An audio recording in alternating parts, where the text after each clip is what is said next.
అయితే గౌరవ సభ్యులు చెప్పారో చాలా మంది వెళ్ళటానికి ఇష్టపడతలేదు కొన్ని లేఅవుట్లకి. ఎందుకంటే అధ్యక్ష 21 కిలోమీటర్ల దూరంలో కూడా ఇచ్చారు అధ్యక్ష. కొన్ని విశాఖపట్నం కొన్ని మున్సిపాలిటీస్కి 20 కిలోమీటర్స్ దూరంలో కూడా ఇచ్చారు అధ్యక్ష.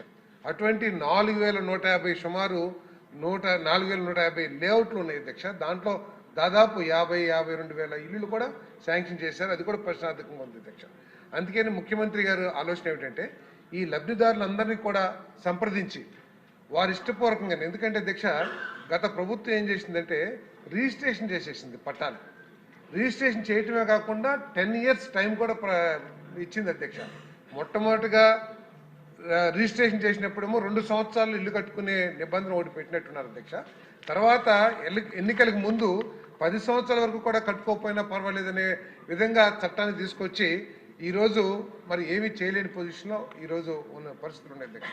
అయినా కూడా లబ్ధిదారులతో చర్చించి వాళ్ళు గనక ఒప్పుకుంటే, అందరూ ఒప్పుకుంటే గనక వాళ్ళకి ఈ ప్రభుత్వ ఆలోచన ప్రకారం 2 సెంట్లు 3 సెంట్లు ఇచ్చే కార్యక్రమాలు చేయాలని కూడా ఆలోచన చేస్తాం అధ్యక్ష. ఏదైతే గౌరవ సభ్యులు చెప్పారో తప్పకుండా సచివాలయానికి కూడా తగు సూచనలు ఇస్తామని చెప్పేసి కూడా నేను మనవి చేస్తామని అధ్యక్ష.